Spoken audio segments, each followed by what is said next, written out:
If I were to distill the 4 ingredients of writing and the 4 reasons people come for writing coaching, it starts like this: memory, imagination, observation, questions about the world and ourselves in it. We come to the blank page to work stuff out, and in doing so, to connect. I'm Rachel Knightley. Welcome to the Writer's Gym. Last episode, you heard me talking to John Paul Flintoff about how our background in improvisation and theatre informed how we work as writers and as speakers. It has an amazing overlap today, talking about the idea of saying yes, as I discuss writing lives with Maura McHugh. Maura McHugh was born in the USA but raised in Ireland, where she developed a love of mythology, horror fiction, art and writing. She has lived in New York, Dublin and Galway, and worked in IT before succumbing to her love of storytelling. She co-wrote the comic book Witchfinder, The Mysteries of Unland with Kim Newman, and is working on a variety of comic book stories in the 2000 AD universe. She's the author of the fairy tale collection Twisted Fairy Tales and the collection of world myths, Twisted Myths.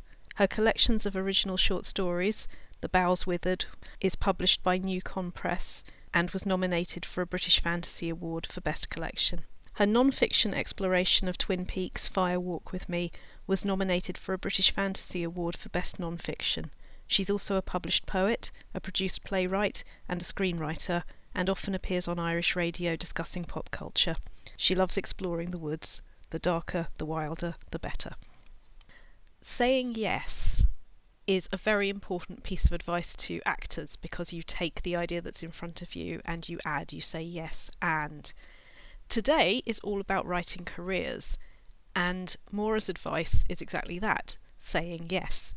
You will feel lack of confidence in new areas, you will feel lack of experience, but people will help you and you will learn, and the job and the people will contribute to that writing life. I wanted to talk about writing lives because one of the things that so many of my coachees look at and find it hard to imagine, and therefore hard to create, is what they want their writing lives to look like. Mine doesn't look like being at a desk every day. Some people's do.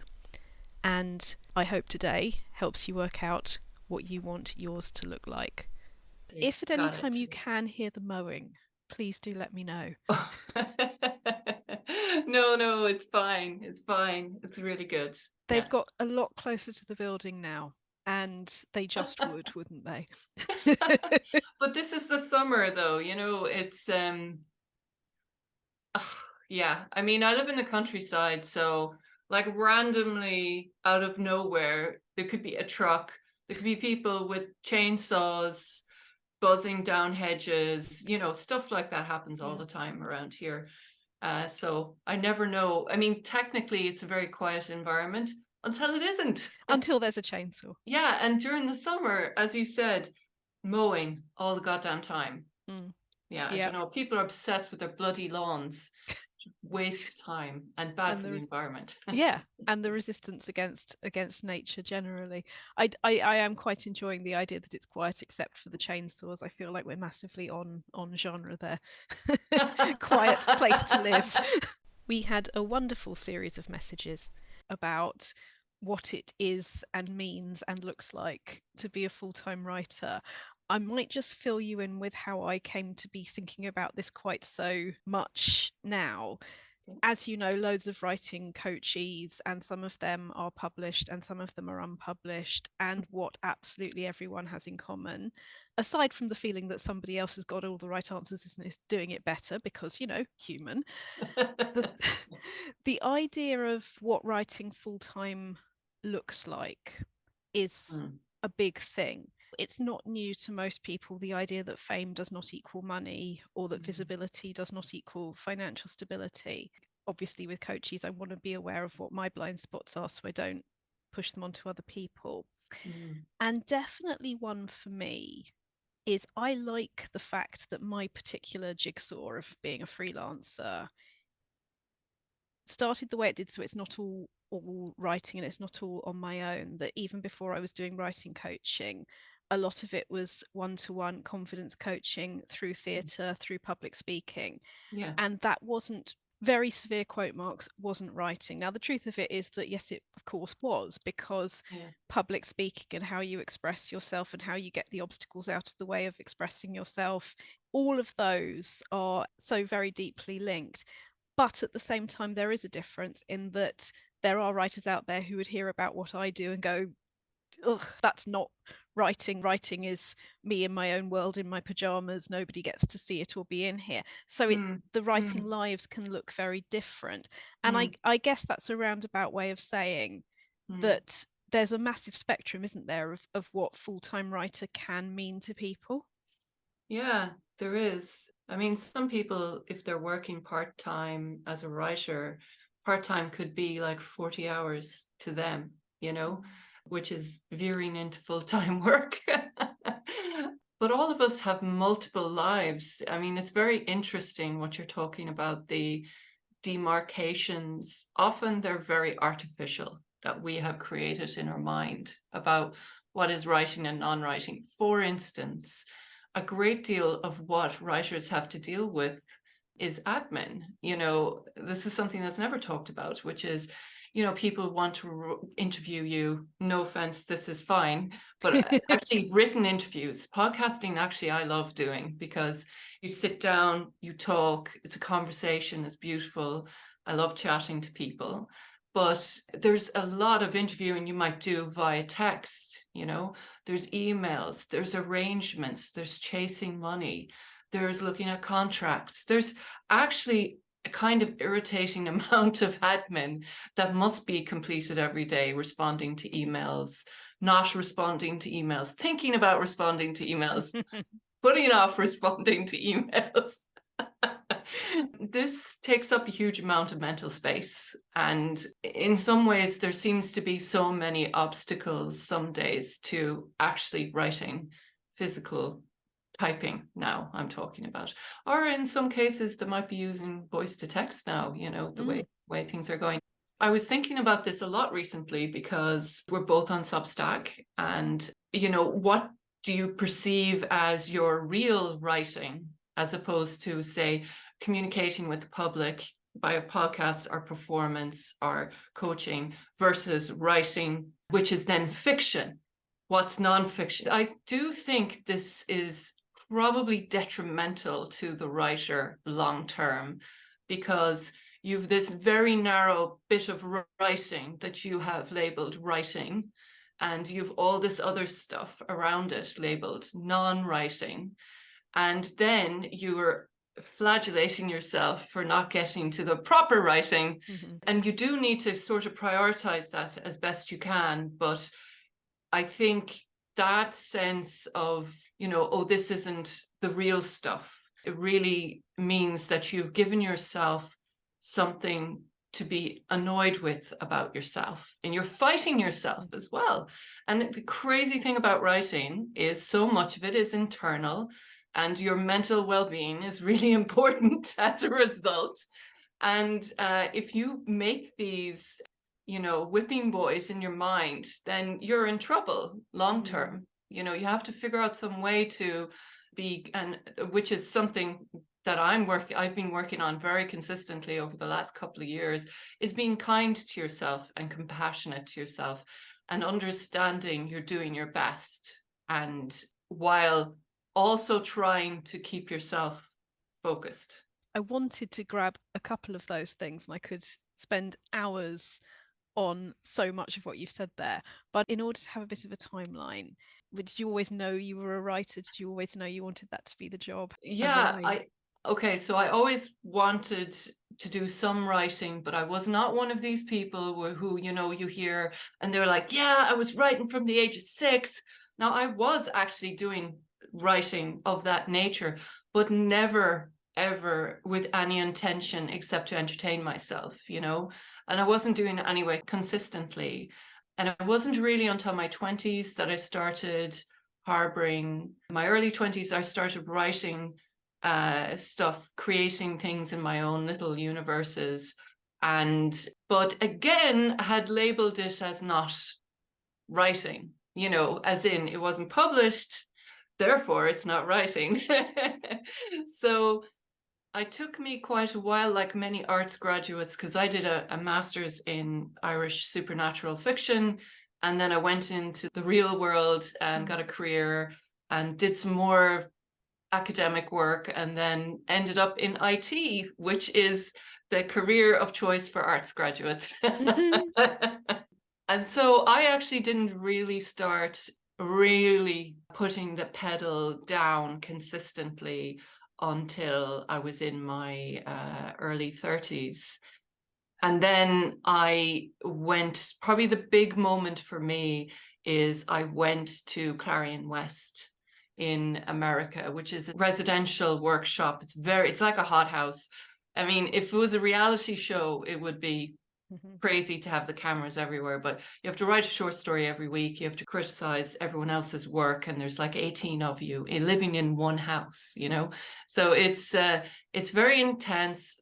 And that's when I got into there, and when I did that work, that's when I was like, okay, I'd already decided I was going to give this a proper shot, but that gave me the confidence to keep going. And I actually made a story I wrote there ended up being quite good for me. It sort of sold, then it was adapted into a short film many, many, many years later. Can you tell me about how that happened, the sort of nuts and bolts? Was it somebody who was in that building with you that saw it, or how did that go? Well, yeah, actually, so I wrote the story. It's kind of interesting story. This is a story called Bone Mother. And the story of this is, the reason I'm going to tell you the story is that it actually has a lot of things that writers should learn, and this was an instrumental learning story for me. So I started to write it. It's a Baba Yaga meets Dracula story, essentially. That's what I'll say. Kind of spoiling it, but never mind. And I had the idea in my mind, and I couldn't get it to work. And I went to a coffee shop, and I heard Baba Yaga speak in my mind. And I realized the point of view character was wrong. I had tried to do it in third. It didn't work. So I pushed it into first, and it just like flew straight out. Perfect, really good. And that was the week, I think it might have been the week Ellen Daslow was the mentor there. And but anyway, all the mentors read the previous work that you had written. So whatever, she had seen it. So I knew this was a good story, and I'd worked on it after Clarion, and I started sending it out to publishers. Now, one of the people in my crit group had said, "Oh, I don't think it should be in first. I think it needs to be in third person." And I was laughing in my head when he said this criticism to me, because I was like, "Oh yeah, I know, but it doesn't work." And it might be the way he would write that story, but it wasn't the way I could write the story. And if I had not tried it that way first, maybe that would have thrown me, you know? And so Ellen had really liked the story. But I had been sending out the story to lots of different people. And I got a response from an editor who was very well regarded. And he said, "Yeah, I like this, but I think it should be in third person. I think it's in the wrong voice." And actually that threw me. Like, it really threw me, because this guy was, you know, confident and everything, and well respected. So out of that kind of sense of maybe I was wrong all along, I emailed Ellen and said, "Ellen, I've just heard from so-and-so." And she just responded with one email with 2 words, and it was, "He's wrong." And can you say a bit about Ellen Datlow in your words, so that I don't proceed Ellen differently? Datlow is a very respected editor of horror and science fiction, but horror more now. And so she's really knows her stuff. You know, she had already decades of experience before I encountered her. But anyway, what she did out of that was she emailed another editor and said, "Maura has the story, and I think you might like it." And I sent it to him, and like 2 hours later, he bought it. So I learned such a valuable lesson, which was stick to your guns, listen to your instincts. And that story, which was wrong according to one editor in the morning, was sold with no changes in the afternoon by another editor. It was such a brilliant lesson to learn. It was like, You just have to get it to the right person. The other lesson there that you internalized, I guess, is reach out. Yeah. Yeah. Ask people what they think, ask people's help, because that can be such a hard thing to give ourselves permission for. I think that there are people out there that you can accidentally go, oh, I couldn't possibly tell them about this, or Yeah. I couldn't possibly ask what they think, they might be too busy. Yeah. And actually what you did there is one of the great life skills. You said, Ellen, who I know and who knows me, what do you think? And you use the contacts you have to swing to the next branch to make more Yeah. contacts. Yeah. I think if I had just sat in it, I would have really doubted myself. And the reason I wouldn't, I know Ellen more since then, but I still wouldn't say, oh, Ellen's my best friend or anything like that. I mean, editors are editors, they've got jobs to do. And I don't like to, there's that sense of I don't want to bother them, but I just knew that she was familiar with the story. So she didn't have to read it to know. And she had told me, yeah, definitely put that story out. So yeah, but reaching out to other people and asking their opinion can be very difficult because none of us want to admit we failed. That's a hard thing. But I will say this is the other piece of advice I was given very early with writing, which was common at the time, which is they said, the classic thing is have a spreadsheet, keep track of all your stories you're sending out. And I remember someone saying, I don't know where I read it, but it stayed in my mind. They said, when you hit 100 rejections, you're on the right path, right? Yes. Yes. And I was like, oh my God, because when you start to see your hit rate versus like how many rejections you get versus how many acceptances, when you start, it's really low. I mean, and I'm no different to anyone else. But what editors notice is persistence. They will notice if you do the work and you keep sending in new work, and they'll notice if you improve, and your work will start to get more attention.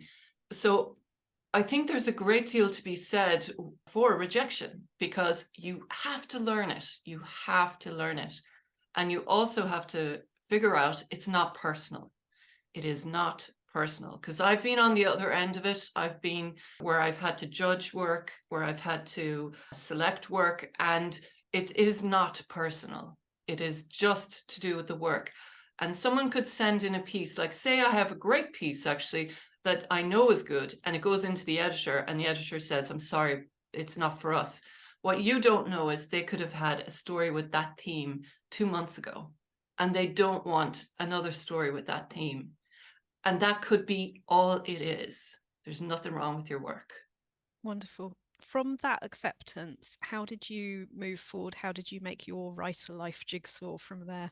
Yeah, well, I just kept plugging away at writing short stories, and then over time, more and more start getting published. So people start noticing your work. And then what started to happen is people start asking you to do things out of the blue. And one of the things I was asked to was to write a comic, which I just said yes to, even though I hadn't written one before. And I asked for some advice from a comic writer I knew. And I just started doing it because I knew you have to say just yes. Just say yes. You don't have the confidence. You may think you might mess it up, but they see something in you. So if you say no to them, unless you've got good reasons now, by the way, on the off chance, but generally, you're kind of disparaging their opinion of you. So you, even if you don't believe it, you must go with their vote of confidence in you. And I've generally done that in life, where if I'm asked to do something, even if I feel trepidation, imposter syndrome, all those usual things, I just say yes and proceed and learn, because it's a strange jump back. But early in my IT career, I was given this crazy promotion because I was in a small company from into like full-time work and into doing way more than I had ever done before. And I didn't have the experience. And my colleague at the time said to me, he said, Maura, just take the job. People will help you and you'll learn. And learning on the job is actually the best form of learning, you know. So because, you know, you're really trying to prove yourself, and you're working hard, and you're going through a cauldron of a crucible, I should say, actually, and you can get a lot out of that. And finding the edge of your comfort zone, and Yeah. people handing you projects you weren't expecting, Mm, and then you learn whatever you learn doing that, and then the whole thing happens again. That's kind of mm. the magic, isn't it? And it's how your comfort zone gets bigger. Yeah, I mean, you really should be pushing yourself. Like, that is something I try to do in my work, where I will look for things I haven't done before. I will experiment.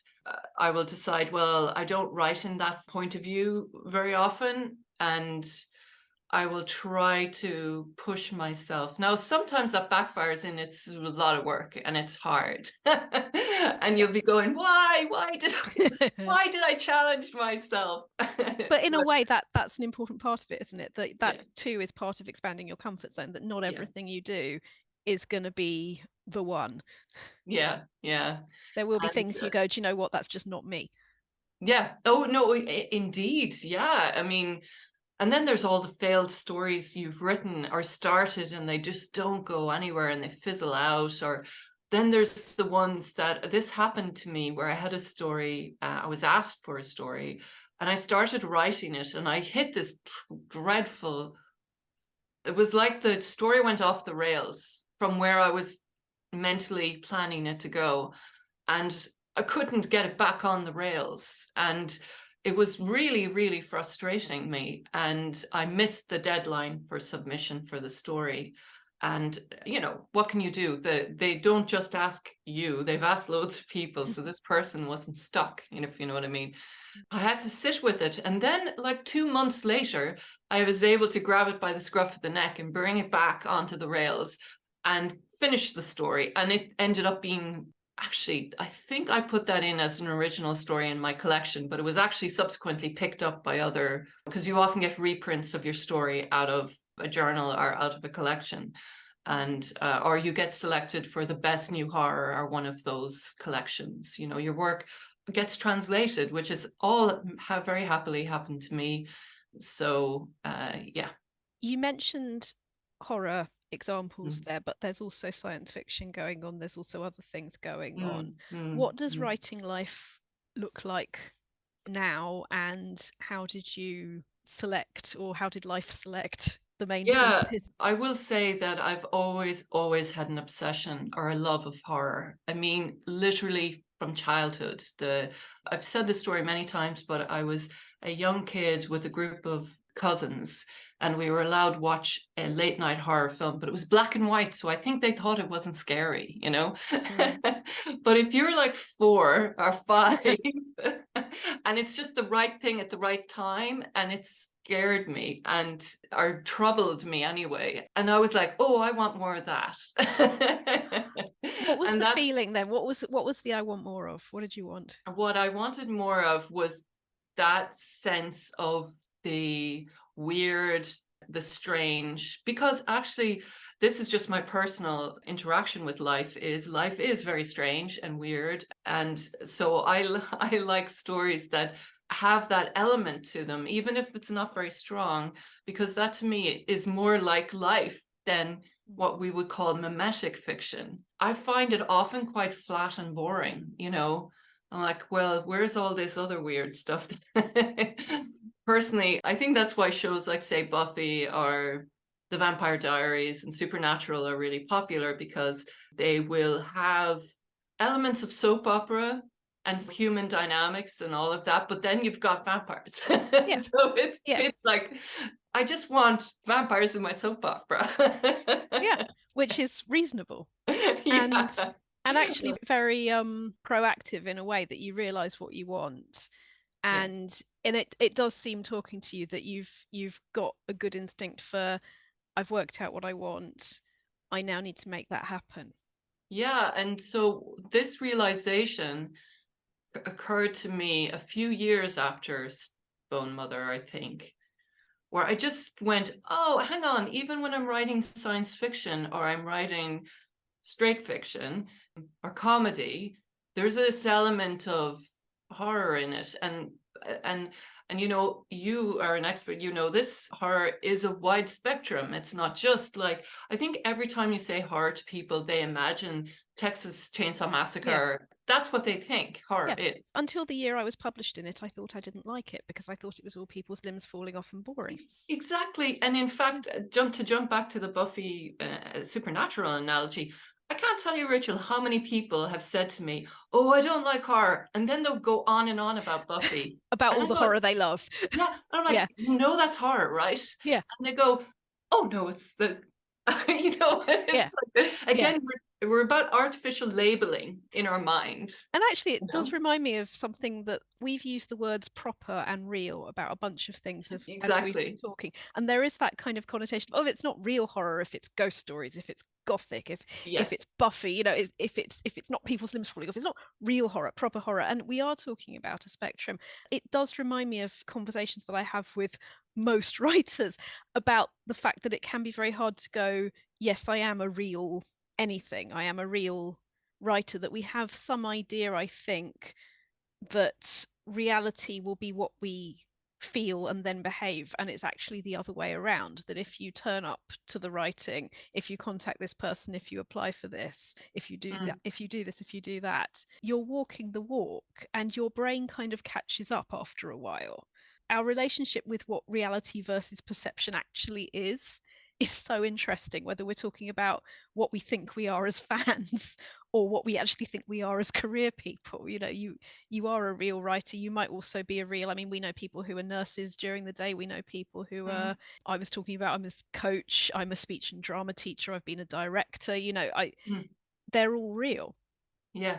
I'm curious about how you feel about this, in that as you've got more and more to do as a writer, there become more opportunities for it to be literally all full-time writer, and what that means for you. And I guess what I realized in the conversations I'd had was that I think I had either discounted the idea of me doing that literally full-time, that I want there to be one-to-one clients and I want there to be groups where I'm coaching around things that are not directly writing, and we know it overlaps, public speaking, confidence building, all of that. But I do think I've at some level discounted the idea of me just being desk based / sofa based / you know, every day. And I'm just wondering what that's like for you, and whether that was what you wanted your writing life to look like. Yeah, I mean, actually, that is a good question. And I think there is this weird image in our head of the guy by the, or the woman or whoever by the desk tapping away, as this symbol in our minds of what we're striving for. But it was like, for instance, I did a workshop last week via Zoom. And this is very common for a lot of writers. That's one of your jobs, is like either teaching, or like if you go to, like I did a presentation at a festival last year in Italy on writing a computer game, which had started as a comic and then became a computer game. And I gave a presentation on that. And that work, that is work. That doesn't just like, you know, happen instantly. That is work that requires you to put a good bit of effort into it. So yeah, I mean, it comes back to the fact that we are doing lots of different things all the time, and we're wearing lots of different hats. So yes, writing at the desk is pretty much sort of what I was looking at, but it's not the only thing. And I have other ambitions. Like I long-term would like to direct. That's one of my ambitions. And I've been writing. I also have a master's in screenwriting, and I've done quite a bit of screenwriting. So that is one thing I want to work my way into at some point. I kind of have a fixed timeline in my head of when that might happen.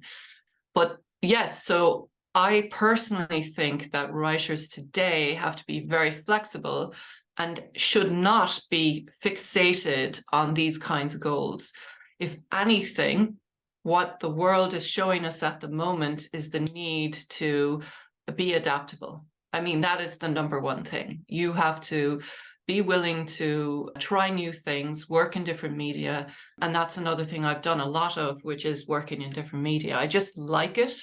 I think it's improved my writing. And then, like yourself, I started a Substack, and I've done a lot more. I don't know what you would refer to it as, kind of general fiction, more straightforward newsy fiction, or should we say creative non-writing? No, non-writing. I like that. Sorry. Actually. That is incorrect. What I meant to say was It's still creative fun. non-fiction. And actually, I really love that term, creative non-fiction, because even non-fiction is actually fiction in a way. Like, what is real? We can really have a long conversation just about that. If I picked up my magic wand and could change the way most people think about writing, one of the first wishes that I would make is that people got over the idea that creative just means you totally made it up, because we don't have that option. We have memory, we have imagination, we mix all the colours freely, whether we're knowing it or not. And when you talk about non-fiction or memoir, one person's truthful rendition of one scene is not going to look like the truthful rendition of the other member of the family or friends or business or whatever it is in the room at the time. It just isn't going to. So embracing the idea that we are creative storytelling beings, I think, is very important, off the page as well as on it. Just acknowledging that about ourselves, I think, makes us healthier. I actually wrote about that. I'm not trying to big up my Substack. Do it. But I actually wrote about this very issue recently, because I had encountered quite a significant block in my writing. And there were a multi factors for it. It wasn't just a straightforward issue. It was like multi. And I was writing, but with extreme difficulty. And so I had been reading Substacks for a while, and I had it in my mind that I would do it, but then I just got up in January and started doing it. I actually didn't gainsay the impulse. I just knew, like in my bones, it was something I had to do. So I knew that instinct. I have good instincts in this area. And so I started doing it, and I did it to suit myself, with the idea of, it's wonderful to have readers and subscribers, etc. But I just did it as an expression, as a creative expression for myself, because I was trying to get back into the swing of regular writing. And in my mind, I had sort of categorized this as not as important, you see. So I mentally removed all the stress from it. So, and then it actually only took me until I was about up into June to realize I had played a mental trick on myself.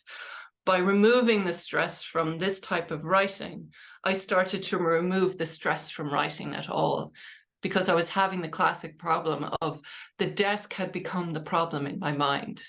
It didn't matter what I was doing behind the desk or the typewriter, God almighty, who's ever, I don't, anyway, laptop. The typewriter that is in all our hearts. That's exactly right. The symbol of the typewriter. Although we'd rather die than use them. Yeah, the Jungian archetype, which I think is still a typewriter in everyone's mind. Maybe a quill. A quill or a typewriter. That's all it is in our mind. But anyway, I had created this whole thing around it. So I had done this I described it as a dance to the 7 veils over the 6 months, because I'd started increasing the frequency, and then I started setting myself challenges in May. I'm doing a different one in June, and I've actually got one planned for July. So I've come back into the habit, and also I'm doing work without a great deal of preparation, as in I'm just writing and allowing it to come out and not feeling fearful about it or second guessing it, and then obviously going back and editing it afterwards. But it's gone very well for me, and actually, if anything, it has saved me, because it was writing my way. I think I said this to you in a message, writing my way out of the problem. You said writing. Something you said that I utterly loved was writing myself out of an impasse. Yeah. But that's only because I viewed this writing, I had mentally segregated this writing. So that was good short term, because it tricked me out of the problem. But it's actually, now I'm at the realization that I had made a real fundamental error. And so this is why it's interesting to discuss these silos we create in our life. And so, I'm at the point now where I'm like, whoa, as long as it's creative, it's creative. And even if it's art or crafting or whatever. And I do work a lot with photography and with art, and I find them fantastic ways to just clear things up. And I have multiple journals. I don't know about you, but I have like journals for projects and, and somehow, Rachel, that's not writing. Yeah. And that's not writing when it's a liberating thing to say to yourself is so important. But for me, that comes back to the soapbox I was on a minute ago, that realizing or acknowledging that creativity is how we storytell, is how we remember things. This is why it's such an important life skill, because rather than panic, I'm in an impasse, what should I do? What you essentially did was, what do I want this to look like? And you can find your own solutions when you stop going panic, what should I do? And you go, what do I want the solution to look like? And this is why I'm so glad I have a performance background, because this is Stanislavski. If you know what a character wants, you know how they'll say that line. If this line doesn't work, you know why it doesn't, and you know what to do about it. You base their movement, you base the thoughts underneath the lines on all of that, and just everything is working out what we want and how to make it happen. So that coming out of the impasse and making your writing life look how you want it to, it's not just for writing, it's for everything. It's for our careers, personal lives. Writing can just be for fun.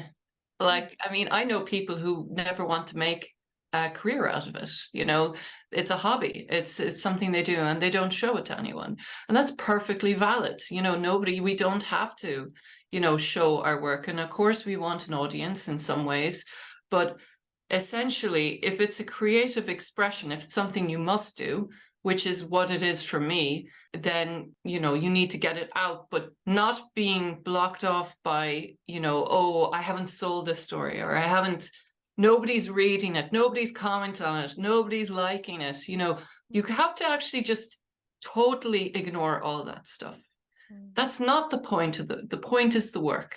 The point is to do the work, and whatever you can do to do the work is what you need to look at. Now, the problem is that we have many internal weirdnesses in our brain that can interfere with that problem, with tackling the problem. And the thing is, it's like, I knew that writing was the right thing to do. I didn't need anyone to tell me that. And actually, that made it worse, because I knew the solution was to write, but then I couldn't write. It was like one of these, a self-fulfilling prophecy, and it was a real feedback loop anyway. And I just broke it by doing this thing on the side, which was just an expression. And then it's ended up being my saving.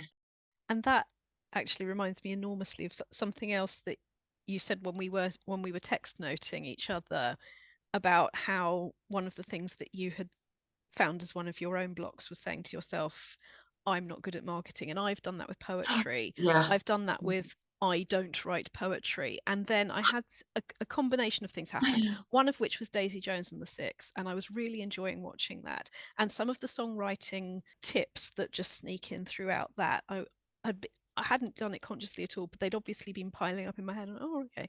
And then my cousin is a neo soul singer, and she and I were talking about people we knew in our lives, and something that all went on the compost heap, as Neil Gaiman so beautifully has it. And what then happened was, the very next morning after our conversation, I voice noted Naomi and said, I think I've written a song, would you look at it? And she said, oh yeah, no, I'll totally give you notes. And I sent her the song, and then she said, I have no notes, that's brilliant, I should have known it was brilliant, you're a writer, as if it's ever that simple. And we've been talking about that, and that might be something that she performs at some point. I looked at how much is left to your imagination, and it's 99% of the story. And I thought, oh, all right then. The opposite of a novel. Well, actually, that's a very interesting thing you've just raised, which is that when you're writing in comics, there's a very well-known comic book writer who's also written a book on writing comics and creating comics. He's an artist as well as a writer. And it's called Understanding Comics by Scott McCloud. And one of the things that he said in it, which has remained with me ever since, which is he said, because obviously a comic is static images in panels. Usually, I'm being a generalist here, static images in panels that tell you a narrative. What he said is the story exists in the gutters. So the gutter is the white space between panels. Exactly. And that was like someone put a key in a lock and opened a door, because I was like, oh my goodness, you know? And so when I write comics, I often think to myself, how much can I leave out? How much can I give the reader the opportunity to go into that white space and imagine the rest of the linking story? It's crazy when you think about it. And it tells you a lot about the kind of active participation that there is in comics versus maybe some other media. I'm not dismissing others, but there's a sort of more of an active engagement going on in the process. And it's got text as well as the art. You know, it's a very, very interesting art form. But we're all, and I know I've heard myself say this before, but standing on the same wheel, that there are other categories, but everyone is looking at somebody else. I was actually talking to one of my favorite songwriters about this Latin Quarter that I grew up with. Mike Jones was on this podcast a few months ago, and he looked at poetry the way that I would look at songwriting, and I've, grown up with his lyrics, and they're sort of in the soil of the world as far as I'm concerned. But for him, it's something else. And then for somebody in poetry, it might be prose. And we all just look around at each other and think that's a real one, but I'm not. Or that's a somehow higher form of whatever. Yes. Yeah. And then I'm just thinking about David Lynch, and of course you did you did the Firewalk with Me monograph. It was a kind of chapbook. Yeah, well, it was a discussion of his work from a person. I'm a huge David Lynch fan. Me too. Actually, I've learned a great deal from his work. And what I love about his work is it's very, again, we're coming back to what is horror. There are actually horrific moments in his work, but he's a brilliant master at is establishing unease. And that is the prelude to the horror, and that's what primes you for it. But it's also a very troubling emotion. We don't like it. We want it to go. We don't like being made uneasy, and he's very, very good at that. And we also want the story to be clarified in the end, and he's very good at not doing that. Yeah, and actually the other thing I learned years and years ago from David Lynch is I've actually could write a mini book on what I've learned from David Lynch. But actually, let me write the forward, because I quote him every working day. I might do a Substack on what I've learned from David Lynch. Gosh, yes. It's a great idea. Yeah, but one of the things is years ago, I mean, he has famously never explains his work, famously. And people will ask him questions, the cows come home, and he'll just look at them. He'll say nothing. You know, he might make the occasional cryptic, of course, comment, but he will not explain his work. And in my opinion, that comes from the fact that David Lynch started and is still an artist. And he was used to creating canvases, putting them on the wall and walking away. And he never felt the need to explain his work. And I thought to myself early in my writing career, I'm going to take a leaf out of David Lynch's book, and I'm not going to explain my work, and leave it at that. And the other thing that he has said, in my opinion, more beautifully and accurately than anyone else need ever hope to, is go where the fish are. Yes, I have that book. And just for anyone who doesn't, because they probably exist, it's just so accurate that the ways in which we get in our own way are going to the middle of the desert with a fishing rod and going, I'm not getting any ideas. Where are the fish? The fish aren't coming. I'm a useless writer. No ideas. And actually, when you walk away from the stress and when you work out what the rivers are for you, when you go to the places where the ideas are going to come to you because your mind is open and relaxed, and you are not in a state of fear and tension, and it becomes a joy again. And that's how we find our way back in. Go where the fish are. And the other one is don't scare the fish away. Don't do the Yeah. things that stress you out and Oh push my the God. others away. I can't believe we're having this conversation. I can't believe I've forgotten these great pearls from Mr. Lynch, because I actually have that little book in which he talks about this. There's blue fish on the cover of it. It's his book about creating. It's really typical of him. Images, lots blank page, and cryptic, useful pieces of information. But the interesting thing you say there about go where the fish are, if you've decided that a fish can't fly in the air, you're in the, as you said, go into the desert. If you decided that the fish can't swim in the sand, well, your fish might. Fair. Do you know what I Yeah. mean? Oh yeah. Like it's about creative possibility, that you've locked yourself out of these things. But that is such brilliant advice. And I remember reading that years ago. Go where the fish are and don't scare them away, which is what I've sort of learned to do just recently again. If you'd like to spend more time at the Writer's Gym, head to the programme notes for this episode's writing workout on white spaces and how to fill them in your audience's imagination. To visit the Writer's Gym in real time, visit rachelknightley.com.